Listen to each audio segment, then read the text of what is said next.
تحریک لبیک پاکستان نے مبارک ثانی کیس میں سپریم کورٹ کے فیصلے کو مسترد کر دیا۔ اسی سلسلے میں تحریک لبیک پاکستان کے رہنما پریس کانفرنس کر رہے ہیں اور 24 جولائی 2024 کے فیصلے کو یکسر مسترد کر دیں۔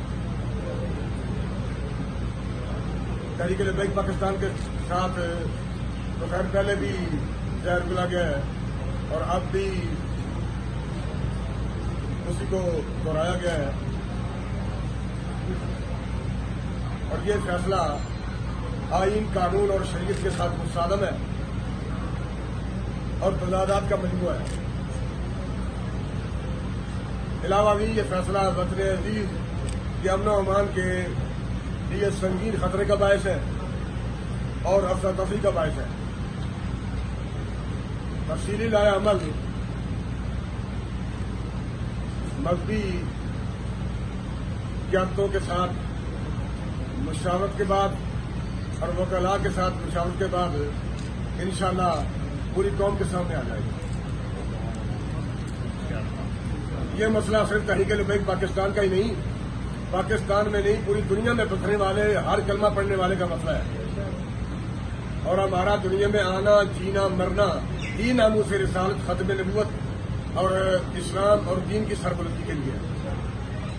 اس مسئلے پر ہم کسی قیمت ہرگز سودا کرنے کے لیے قطعاً تیار نہیں ہیں، بلکہ امت مسلمہ کا ہر فرد اپنی جان دینے کے لیے اس مسئلے کے لیے تیار ہے۔ سپریم کورٹ نہیں، ہر عالم کفر کی، ہر کٹ پتلی بننے والے کو یہ بات یاد رکھنی چاہیے، امت مسلمہ کسی بات پر بھی سودا کرنے کے لیے تیار نہیں ہے۔ ہم حضور علیہ الصلوۃ والسلام کے ساتھ اور دین کے ساتھ انشاءاللہ وفا کریں گے۔ ہماری جان، مال، ہر چیز حضور علیہ الصلوۃ والسلام کے دین کے لیے، نبی علیہ الصلوۃ والسلام کے ساتھ وفا کرنے کے لیے حاضر ہے۔ تاجدار ختم نبوت زندہ باد، زندہ باد۔ تحریک لبیک پاکستان نے پٹیشن دائر کی تھی، لیکن اس کا ذکر فیصلے میں ہرگز نہیں کیا گیا، جبکہ اس کا ذکر کرنا چاہیے تھا۔ بہرحال ہم اپنے موقف پہ اب بھی قائم ہیں، اور ہمارا سب کچھ دین اسلام کی سربلندی کے لیے، نبی علیہ الصلوۃ والسلام کے لیے، آپ کے دین کے لیے ہم ہر وقت حاضر ہیں۔